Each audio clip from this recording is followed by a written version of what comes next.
하나님의 말씀 창세기 1장 27절로부터 28절까지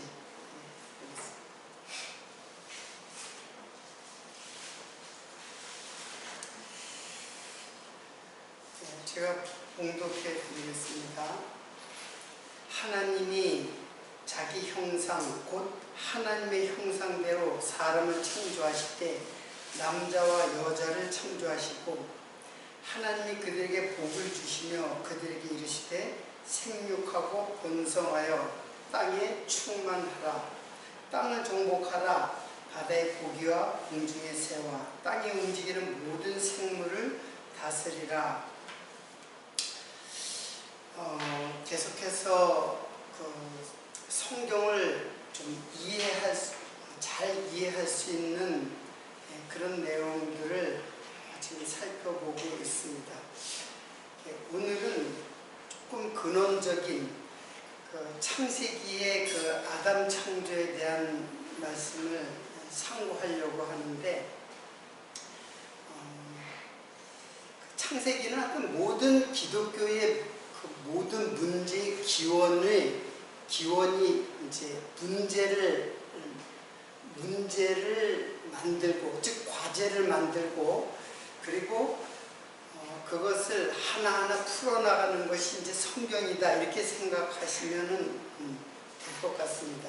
그러니까 창세기는 모든 기독교에 대한 문제점을 제기하고 과제를 내주고, 그리고 이제 신약이라고 하면은 이제 신약에서 그 문제를 다 하나하나 해결해가는 질문의 답변이 되는 그런 말씀으로 이렇게 크게 성경의 구조를 이해하면은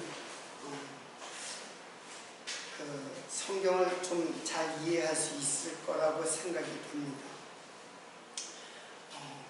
오늘은 하나님께서 사람을 창조하셨다 그랬죠. 이제 아담 창조인데 사람을 창조했는데 왜 하나님은 인간을 창조했는가라는 아주 근원적인 질문을 하지 않을 수가 없죠. 하나님이 창조주시라면은 인간, 우리 피조물은 반드시 하나님께 이런 질문을 할 수밖에 없고, 또 그 질문에 대해서 하나님은 답변을 하셔야만 됩니다. 왜 나를 창조하셨는가? 우리 인간을 왜 창조하셨는가? 태초로부터 종말을 창조하시고, 그리고 하늘과 땅을 창조하신 그 무한한 공간, 거기에 창조에 보면 윗물과 아랫물 사이를 궁창이라고 했는데, 그 궁창이라는 공간도 우리가 상상하기 힘든 어마어마하게 광활한 공간입니다. 그 속에 모든 만물 창조, 만물을 갖다가 생물들을 창조하신 하나님, 단지 그냥 하나님께서 하나님의 능력을 이렇게 과시하는 그런 하나님이신가? 아니면 하나님께서 왜 이러한 인간을 창조하시고, 만물의 영장이라고 하잖아요, 인간은. 근데 만물의 영장이라고 하는 인간에게 그 만물을 다 보여주시면서 그 신비한 아름다운 세계를 그냥 작품을 감상하듯이 감상하게 하려는 것인가? 이런 질문들을 자연스럽게 이제 하게 되죠. 그리고 또 나아가서 왜 남자와 여자를, 사람을 창조하는데 오늘 본문 말씀에 그렇죠. 하나님이 자기 형상 곧 하나님의 형상대로 사람을 창조하시되 남자와 여자를 창조하시고 그랬어요. 사람을 창조했는데 왜 남자와 여자를 창조하셨는가? 이것도 의문이 아닐 수가 없습니다. 우리는 그러한 세상 속에 살기 때문에 자연스럽게 그렇게 이제 그런가 보다 하고 이제 살아가지만은 왜 하나님은 남자와 여자로 창조하셨는가? 이것도 크나큰 질문 중에 하나가 아닐 수 없습니다. 그래서 오늘은 그 아담 창조로부터 남자 여자를 창조하신 하나님의 뜻이 무엇인가? 단순하게 남자 여자가 남자와 여자로 창조하시니까는 거기에 사랑이라는 것이 사랑의 개념이 생기는 거죠. 그 사랑의 본질이 또 무엇인가? 이렇게 질문을 자꾸 그 심층적으로 하나님께 질문을 해 나가지 않을 수가 없습니다. 그러면 하나님은 답변을 해 주세요. 여기에 대한 분명한 답변을 하나님을 해 주시고 있습니다. 우리는 그냥 그 질문 자체를 그냥 안 하고 그냥 되는 대로 살아가는 그런 인생에서 하나하나 질문을 하고 그리고 성경에서 하나님의 답변을 우리는 들어야 할 것입니다. 왜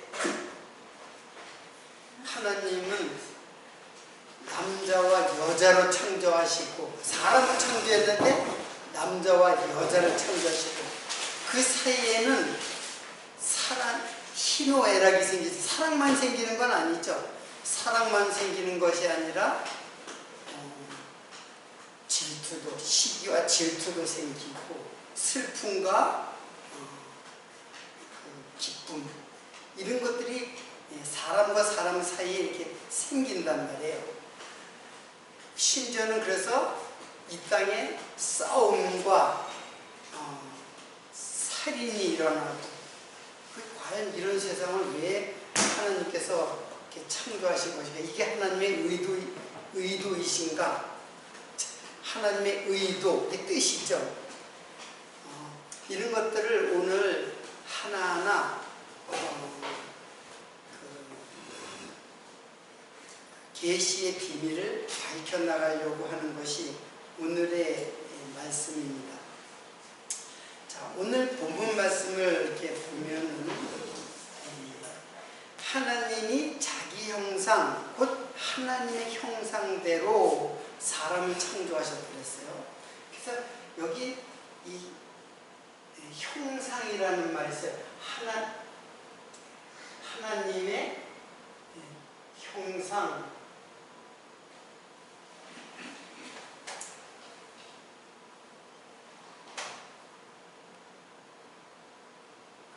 하나님의 형상, 그 형상이라는 말이 도대체 무슨 뜻인가?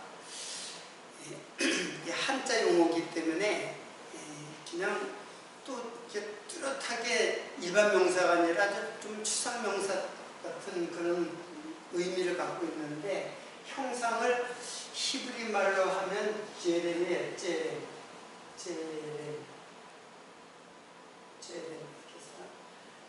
제렘이에요. 근데 그 형상이라는 말을 좀 이해하려면 이제 히브리 말을 어차피 이제 우리들이 알아야죠. 제렘이라는 말은 이게 그늘지다. 그늘지다에서 온 말이에요. 그늘지다. 그리고 이 뜻은 담다. 이제 그런 뜻이에요. 그러면 우리가 이제 조금 이제 생각을 자꾸 넓혀가야 돼요. 좀 생각을 넓혀간다기보다는 깊이 있게 생각을 해야 돼요. 자, 그늘지다, 담다. 이게 도대체 무슨 뜻인가, 이게. 자, 그늘지는 것은 지금 어두움을, 여기서는 어두움을 말하는 게 아니라 그림자를 말하는 거예요. 그림자. 자, 그림자는 실체를 담게 돼 있죠.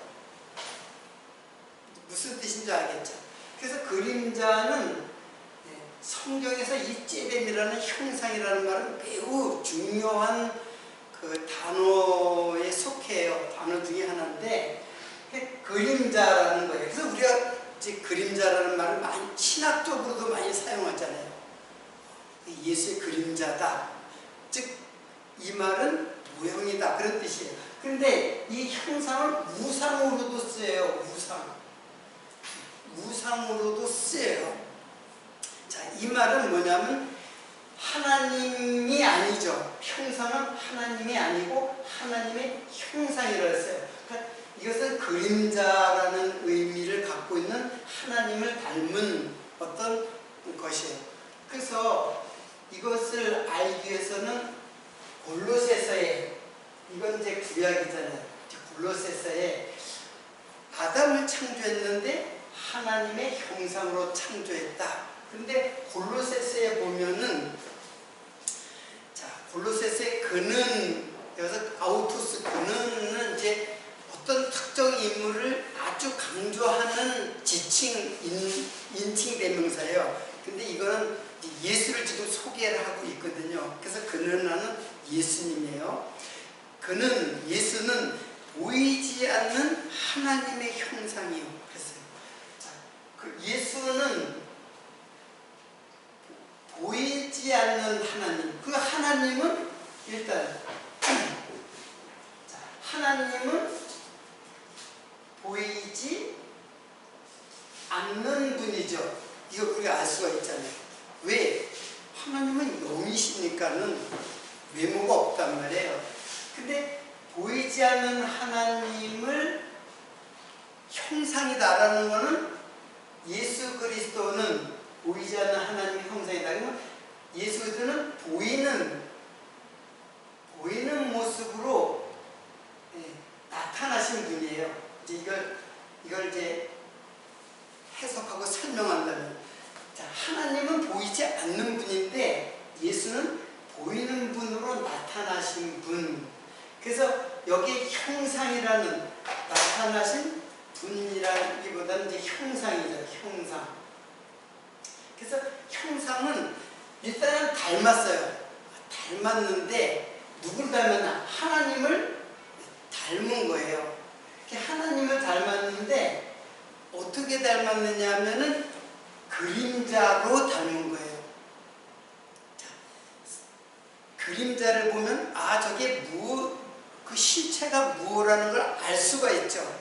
코끼리의 그림자만 봐도 이게 코끼리구나 라고 알 수 있어요.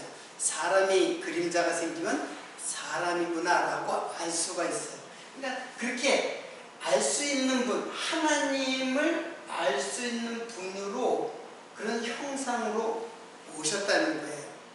그런데 여기서 형상은 닮았는데, 닮은 것인데, 하나님은 영이신데, 영이신 하나님이 무슨 형상이 있어야 닮죠? 그렇잖아요. 하나님이 어떤 외모가 있어야 닮는단 말이에요. 근데 하나님은 보이지 않는 분이기 때문에 무엇이 닮았느냐라는 거죠. 여기서 형상이라는 게 닮다라는 것인데 무엇이 닮았느냐 하는 거죠. 이것은 즉 예수님이 하나님의 형상으로 왔으니까 하나님은 이렇게 예수님처럼 생겼구나 이렇게 생각하면은 잘못 짚은 거죠. 외모를 말하는 게 아니에요. 외모를 말하는 게 아니라 그분의 내면, 속성을 말하는 거예요. 속성. 그분은 어떤 분이신가? 그러면 속성도 지금 나타나는 것이 아니잖아요.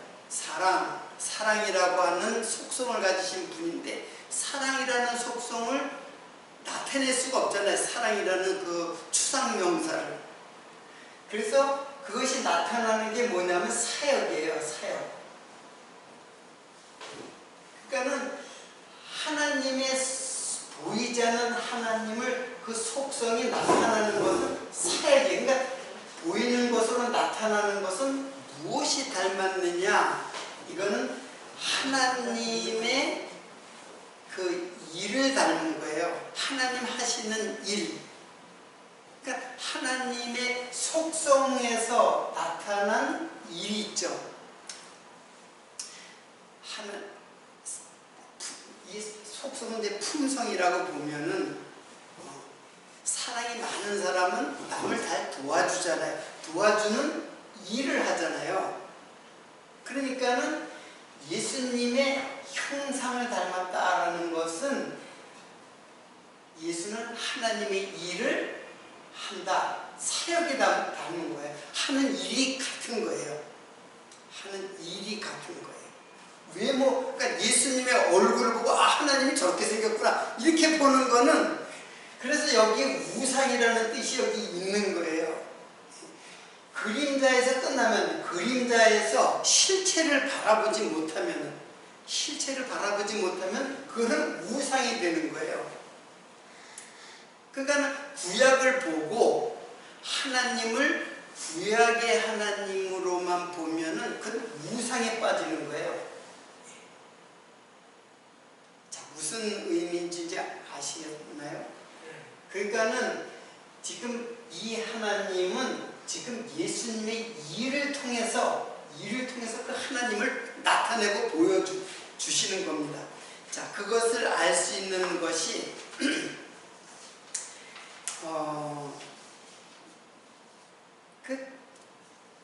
이게 이제 그 요한복음 5장 19절의 말씀인데 이거 다 제가 이렇게 간단하게 읽을게요. 그 5장 19장의 마지막 부분에 아버지께서 행하시는 그것을 아들도 그와 같이 행하느니라 그랬어요. 그러니까 예수님은 아버지의 일을 하는 거예요. 즉 하나님의 일을 예수님이 하는 거예요. 하나님의 일은 구약에는 그냥 그림자처럼 보여주고 구약에는 그림자처럼 보여주는데 예수는 그 그림자를 실제로 그 일을 실제로 하시는 실제로 행하시는 분이에요. 그래서 예수는 나는 아버지가 시키는 일만 한다. 그런 말을 요한복음에 계속하고 있어요. 다른 일을 안 한다. 나는 아버지가 시키는 일만 한다. 그러니까 아버지께서 행하시는 그것을 아들도 그와 같이 행하느니라. 그러니까는 지금 하나님과 예수는 어디에서 그 일치점을 볼 수 있냐면 그의 일 속에서 보는 거예요. 그의 하시는 일. 그 일을 통해서 우리 인간은 가만히 있으면 아무것도 안 하고 있으면 우리는 알 수가 없잖아요. 저 사람이 어떤 사람인지 알 수가 없잖아요. 우리 인간끼리도. 저 사람이 자선 사업을 많이 하고 고아를 돌아보고 불쌍한 사람 보면은 자기 있는 것을 다 도와주고 아, 저 사람은 사랑과 은혜가 많은 사람이로구나 라고 일을 보고 알죠. 인간은 그럴 수밖에 없어요. 아무것도 안 하고 가만히 있고 아무 말도 안 하면은 아무도 알 수 없어요. 그 심중을 누가 알아요? 이 사람이 사랑이 많은 사람인지 아니면 질투가 많고 시기심이 많은 사람인지 아무도 몰라요. 즉 하나님은 그런 하나님이 하시는 일로 예수님께서 그분을 보이시는 거예요. 그래서 그는 하나님의 보이지 않는 하나님의 형상을 오셨다 할 때 구체적으로 형상이 뭐냐? 외모가 아니에요. 인간은 사람을 낳게 되면은 그 외모가 낳잖아요. 근데 그거는 겉이에요.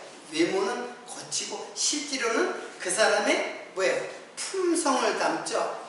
부모의 품성을 이게 담는 사람도 있고 뭐 안 담는 사람도 있겠지만은 어떻든 담는다라는 말은 얼굴 모습도 물론 담죠. 인간들은 담지만은 실제로 부모의 무엇을 담냐면은 그 DNA, 마음의 그 속성, 품성을 이제 담는 거죠. 자, 이게 하나님의 형상이라는 뜻이에요. 오늘 이 말씀을 오늘은 첫 번째 시간이지만 좀 몇 시간을 이걸로 비롯해가지고 창세기 1장 27절과 28절의 말씀은 전체를 다 공부하도록 하겠습니다. 그러면 아담이라고 하는, 아담을 창조했잖아요. 아담이라는 말이 도대체 아담은 어떠한 인물인가? 아담은 물론 오실자의 표상 예수 그리스도의 상징 인물이다라는 것을 우리가 이제 알고 있잖아요. 근데 아담이라는 말은 그 사전에 보면 3개가 나와요. 아담 이렇게 3개가 나와요. 그러니까 스트롱 코드로 보면은 119, 120, 121 이렇게 아담이 3개가 나와요. 그러면 아담이라는 말은 이거는 이 뜻은 불다라는 뜻이에요. 불다. 그냥 아담의 뜻이 불다예요. 그러니까 처음 하나님이 아담을 만들어 창조했는데 그 사람이 이름이 아담이기도 하고 그 이름의 뜻이 있어요. 그게 뭐냐면 불다라는 뜻이에요. 뭐 불거지다 뭐 그런 뜻, 이제 그런 불다라는 의미예요. 근데 아담은 아파르 플러스 담의 합성어예요. 그럼 아파르는 뭐냐? 아파르는 먼지, 티끌 그런 거예요. 먼지와 티끌. 그러니까 여기는 의미가 없어요. 그러니까 흙으로 빚어가지고 만들었다 했을 때 그 흙인데 이게는 거기에는 그게 흙으로 했는데 사실은 땅의 흙이라고 그랬어요. 원문에는 땅의 흙이에요. 땅의 흙이라는데 땅은 잘 알다시피 땅이라는 것은 뭐냐면 땅에서 왔다는 거예요. 흙은 땅에서 왔다는 뜻인데 우리는 이건 뭐 그냥 같이 이렇게 사용하지만 사실 땅은 성경에서 땅은 뭐냐면 혼돈과 공허와 흑암을 말하는 거예요. 혼돈과 공허와 흑암. 그러니까 이게 어두움을 상징하는 거야. 땅은 어두움으로부터 소재를 삼아서 어두움의 소재를 삼아서 아파르와 담은 요건 피예요. 피. 근데 이 피는 2가지의 의미를 갖고 있어요. 하나는 생명이에요. 하나는 피는 생명을 상징하고 있어요. 그리고 또 하나는 이게 죄를 상징하기도 해요. 피가 죄를 상징하기도 해요. 그런 표현이 있잖아요. 구약에 너희 죄가 주홍 같을지라도 피를 말하잖아요. 너희 죄가 주홍 같을지라도 내가 양털처럼 희게 해주겠다. 그런 표현이 있거든요. 네. 지금 찾지를 못하는데, 자, 그러니까 피는 2가지의 의미를 갖고 있어요. 자, 이것이 어떻게 나타나냐면, 여기 아담은 무슨 뜻이냐면은, 이건 인간을 말해요. 사람, 인간을 말하는 거예요. 그리고 인류의 조상으로서의 아담, 그러니까 인간의 대표자로서의 아담이에요. 이 아담. 근데 이거는 뜻이고, 이건 뜻이잖아요. 아담은 이제 뜻이고, 이 아담은 인간, 즉 죄인으로서의 인간은 다 죄인이었다. 아담의 죄가, 한 사람의 죄가 모든 사람에게 넘쳤다고 한 것처럼 이 죄인 아담을 상징하는 그 뜻하는 아담이에요. 그리고 마지막에 또 아담이 있는데 이거는 첫사람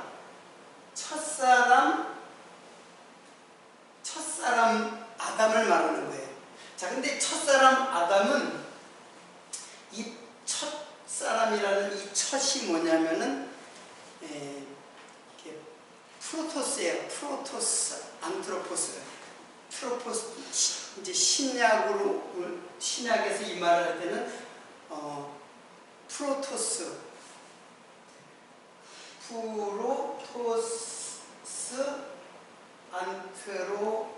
안트로포스. 이게 뭐냐면 첫사람이에요. 근데 이게 첫사람이라는 말이 이게 시작, 처음, 이게 바로 태초예요. 태초. 그리고 이건 사람. 자, 그런데 이때 이 태초라는 말은 이게 곧 누구냐면은 예수 그리스도예요. 예수 그리스도 상징.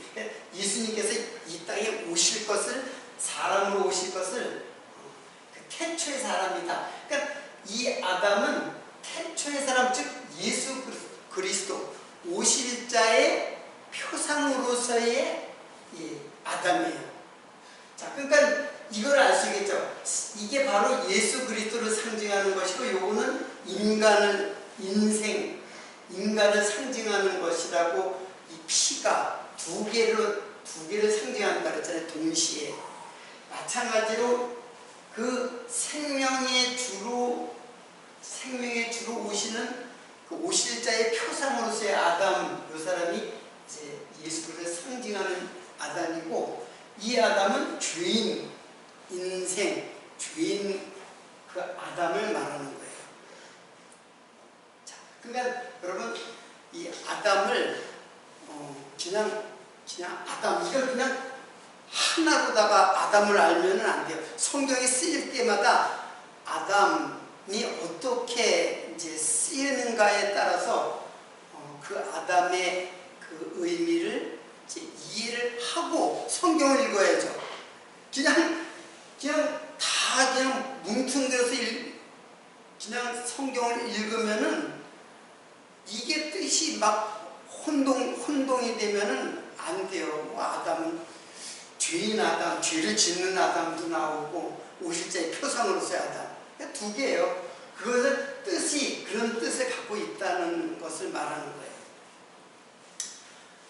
자, 아담은 바로 우리죠. 여기에 우리죠. 여기에 우리인데, 예수가 우리의 피를, 우리의 죄를 속하게 하여 아담이 되신 거죠. 그런 의미가 여기에 포함되어 있죠. 그러니까 이 말씀을 자꾸 이렇게 깊이 있게 이해하다 보면 다 속에서 통해요. 즉 둘째 아담, 예수를 소개하기 위해서 아담을 창조한 거예요. 예수가 누구라는 것을 알기 위해서, 즉 우리 인생을 구속하실 예수가 누구인 줄 알기 위해서, 즉 예수 계시하는 거예요. 성경은 다 내게 되어 증거하는 거라 그랬잖아요. 그래서 예수에 대한 증거로다가 성경을 읽지 않으면은 그건 다 껍데기를 읽는 거예요. 껍데기로 읽는 것이고, 속뜻은 전혀 이해를 할 수 없는 거죠. 자, 이것이 아담, 이거 사람이라고 하는 것이에요. 근데 여기에 오늘은 이제 요거까지, 남자와 여자만 좀 설명하다 보면 끝날 것 같으네. 자, 근데 남자와 여자로 창조하신 거예요. 그리고 잘 알다시피 독특한 방법으로 창조했죠. 다른 짐승들은 흙에서 나라 그랬어요. 흙에서 나오라. 다른 생물들, 짐승들은 흙은 각종 종류대로 생물을 내라 그랬어요. 흙 보고 명령을 해가지고 흙에서 나오라 그랬어요. 그래서 짐승들이 나왔는데, 아담은 하나님이 직접 흙을 빚어가지고, 뭐 어떻게 빚는지 모르지만 흙을 빚어서, 야차르라고 하는 창조 방법으로 빚어서 아담을 만들어서 코에다 생기를 넣었어요. 그래가지고 남자를 만들고, 그리고 그 남자에게서 여자를 갈비뼈에서 빼내는 아주 독특한 방법으로 남자와 여자를 창조했어요. 자, 그 남자는, 여기서 남자와 여자는 이게 자카르예요. 자카르고, 이거는 네케바예요. 자카르와 네케바. 그러면 자카르와 네케바는 무슨 뜻인가? 자카르는 이거는 기억하다, 회상하다, 기념하다, 생각하다, 이제 그런 뜻을 갖고 있는 데서 온 말이에요. 근데 이 뜻도 자카르예요. 똑같이. 그 히브리 말은 똑같은 단어, 아주 모양도 똑같고 발음도 똑같은 단어인데 뜻이 하나, 둘, 셋 이렇게 있어요. 아까 아담처럼. 이것도 자카르라는 말에서 왔는데 이게 기억하다, 회상하다, 생각하다예요. 근데 자카르라는 뜻, 이걸 밑에 썼어야 되는데. 자, 자카르라는 뜻은 뭐냐면은 이거는 남자가 되다라는 뜻이에요. 남성. 여기 이제 성적인 구별로서의 남성이에요. 그리고 여기는 네케바라 했잖아요. 네케바는 나카부에서 와서 이걸 밑에다 쓰고 이제 이걸 여기다 써야 되는데, 자, 이거는 나카부라는 말은 이건 여성이죠. 여성. 이건 남성이고 여성. 이거는 지극히 성적인 그 용어예요. 성적인 용어. 그래서 나카부는 무슨 뜻이냐면은 매우 성적인데 구멍을 내다, 찔리다, 저주받다 이런 뜻이 있어요. 이게 나카부에서 온 말이에요. 그래서 이게 여성이라는 뜻이에요. 자, 그러면 이거는 남성, 여성. 그러니까 사람을 이게 다 사람인데 남성, 여성으로 이렇게 구별을 했어요. 근데 이게 자카르와 네케바는 어떤 의미냐면 씨와 관계 있어요. 씨를 가진 자예요. 가진 자. 그리고 여성은 씨를 받는 자예요. 이런 의미가 있는 거예요. 자, 그러면 여기서 이 씨라는 게 도대체 이게 무엇인가? 이 씨는 이제 제라라고 해요. 이 씨는 제라. 히브리말 제라인데 이거는 식물의 종자만 씨라고 하지 않고 그것보다 다 무슨 말을 쓰냐면 자손이라는 말을 써요. 자손이라는 말로 제라를 사용해요. 아브라함의 자손, 내 씨라야. 그런 말이죠. 그게 다 제라고 그게 자손이에요. 그런데 제가 여기다 적지 않았네요. 갈라디아서 3장 15절일 거예요. 내가 기억하기로는. 자, 이거 좀 틀릴지 몰라. 여기에 어떻게 나오냐면 그 자손은 하나예요. 하나. 자손이 여럿이라고 하지 말라. 여럿이 아니라 아브라함의 자손이 많잖아요. 근데 여럿이 아니라 단수 하나예요. 그리고 아브라함 때도 그 창세기 때도 자손 얘기할 때 단수로 나와요. 그러니까 이거는 누구를 말하냐면 곧 누구라고 그랬어요? 예수 그리스도. 한번 저기 찾아보세요. 저 갈라디아서 3장 15절. 그래서 한번 읽어보세요. 우리 빨리 찾으신 우리 형제들아, 내가 사람의 예대로 말하노니 사람의 언약이라도 정한 후에는 아무도 폐허하거나 더하거나 하지 못하는 이거죠? 15절 16절까지 한번 읽어보세요. 이 약속들은 아브라함과 그 자손에게 말씀하신 것인데 여럿을 가리켜 그 자손들이라 하지 아니하시고 오직 한 사람을 가리켜 내 자손이라 하셨으니 곧 그리스도라. 바로 그거예요. 맞아요. 그러니까 15절이 아니라 15절부터 16절까지 읽으면 딱 맞아요. 그러니까 자손이 여럿이라고 하지 말라. 그 자손은 하나다. 누구? 그리스도. 곧 그리스도다라고 했어요. 그러니까 지금 구약의 씨 계속 자손 얘기하는 거. 그리고 창세기의 3일 창조도 씨를 창조했죠. 3일에 씨 가진 채소, 씨 맺는, 열매 맺는 나무, 이렇게 해서 씨를 창조했단 말이에요. 그 씨가 제라예요. 근데 그 제라가 지금 정확하게 갈라디아서 3장 16절에는 누구라 그랬어요? 예수 그리스도예요. 자, 그러니까는 이 씨 가진 자는, 이 남성은, 이거는 예수 그리스도를 말하는 거예요. 자, 이것이 이제 아내와 남편으로 표현돼요. 이게 남편이고, 이게 아내죠. 자, 이게 남편과 아내는, 이거는 이쉬고, 이거는 이샤예요. 이렇게 남편과 아내. 그것은 이샤인데, 이것은 곧 누구를 말하냐면 바로 지금 말한 대로 이게 바로 예수 그리스도고, 이게 바로 교회예요. 그리고 이것이 하늘이고 이것이 땅이에요.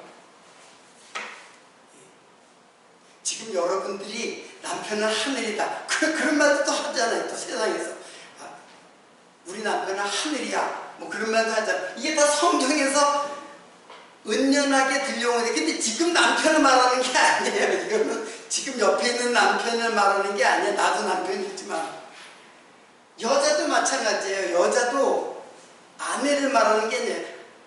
남편과 아내를 통해서 지금 하늘과 땅을 얘기하는 거예요.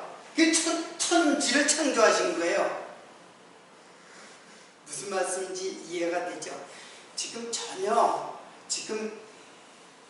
내 한 집에 살고 있는 아내, 한 집에 살고 있는 남편, 이거 말하는 거 아니에요. 지금 그것을 갖다가 어디에서 말해주냐면 에베소서에서 말해주고 있어요. 자, 에베소서 제가 읽을게요. 에베소서 5장 31절인데, 이러므로 사람이 부모를 떠나 그 아내와 합하여 그 둘이 한 육체가 되지. 이거는 창세기 아담을 말하는 거예요. 이 비밀이 크도다. 내가 그리스도와 교회에 대하여 말하노라. 자, 내가 지금 남자가 부모를 떠나서 여자를 만나가지고 둘이 합하여 한 육체가 되지라. 그래가지고 남자와 여자를 지금 뭐라 그러냐면 예수 그리스도와 교회에 대한 이야기다. 이 비밀이 크도다. 이게 예수와 교회에 대한 문제를 말하는 거예요. 그리고 이것은 더 나아가 보면 이게 뭐예요? 씨에 대한 얘기로 보면 이게 하늘이고 이게 땅이에요. 지금 하늘의 씨가 밭에 떨어지는 현상을 말하는 거예요. 이게 지금 하늘의 씨가, 즉 예수 그리스도가 이 땅에, 세상에 씨로 오는 거예요. 밭에 떨어지는 거예요. 이걸 갖다가 이제 아내와 남편은 동침을 하죠. 같이 산다면 결혼을 한단 말이에요. 그래서 자녀를 낳게 되죠. 자녀를 낳게 돼. 이게 창조의 하나님께서 왜 남자와 여자로 창조했느냐? 이 하나님의 창조의 방법이에요. 하나님 창조하시는 방법이에요. 지금 육체의 자녀를 생산하는 것에 대한 이야기가 아니에요. 이것은 육체의 자녀에 대한 그것을 모형으로 해서, 즉 그것을 그림자로 해서 실제로 얘기하는 것은 교회, 예수 그리스도와 교회에 관한 이야기예요. 그래서 자녀를 자꾸 생산하는 거예요. 그래서 바울도 자녀를 생산하죠. 결혼도 안 했는데, 육체적으로 결혼도 안 했는데 자녀 생산했잖아요. 그러니까 복음으로 낳은 아들이라고 했잖아요. 디모데를 갖다가 복음으로 낳은 아들. 디모데만 아니라 많은 그 바울의 그 복음을 들었던 그 사람들은 바로 바울이 낳은 아들이에요. 이게 남자와 여자에 대한 비밀입니다. 지금 우리 성적으로 남성, 여성이 구분되는 그런 것이 아니라 이거는 예수 그리스도, 즉 하늘과 땅의 비밀이에요. 천지 창조의 비밀이 이거예요. 그냥 단지 하늘 창조하고 땅 창조했는데 이렇게 뭐 우리가 어쩌란 말이야. 우리가 그거 가지고 뭘 알 수가 있겠어요? 바로 예수 그리스도와 성도에 대한, 즉 교회 성도에 대한 예요. 그래서 하늘에서 씨가 떨어지는 거예요. 그래서 요한복음 12장 24절을 보세요. 요한복음 12장 24절에 한 알의 밀이 땅에 떨어져 죽지 아니하면 한 알 그대로 있고 죽으면 많은 열매를 맺느니라. 자, 한 알의 밀, 예수 그리스도께서 인카네이션 했어요. 육체로 오셨어요. 그래서 예수님께서 죽으시면은 많은 열매를 맺는다는 거예요. 예수님이 죽지 않고 있으면 열매를 맺지를 못해요. 예수께서 땅에 떨어져서 썩으면, 죽으면, 멸망하면 예수의 육체가 멸망하게 되고 이 땅의 백성들이 예수의 씨를 받아서 열매를 맺는 거예요. 그 열매를 맺는 모든 그 현상들을 지금 예수를 지금 설명하고 있잖아요. 여기서 예수 설명하고 여기서도 지금 예수를 설명하고 있잖아요. 그러니까는 남자와 여자는 바로 예수 그리스도와 교회에 대한 이야기예요. 그러니까는 여러분들 어떤 사람이 남자예요?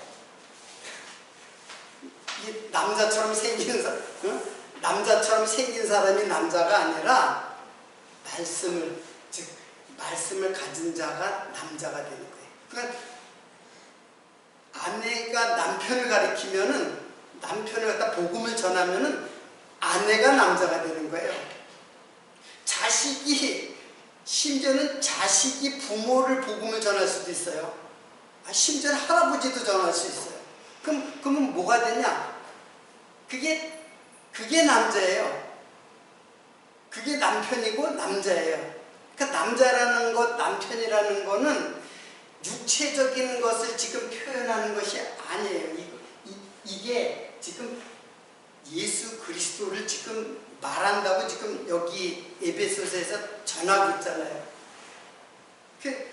그래서 지금 이러므로 남자가 부모를 떠나 그 아내와 합하여 둘이 한 육체가 될지니 이 비밀이 크도다.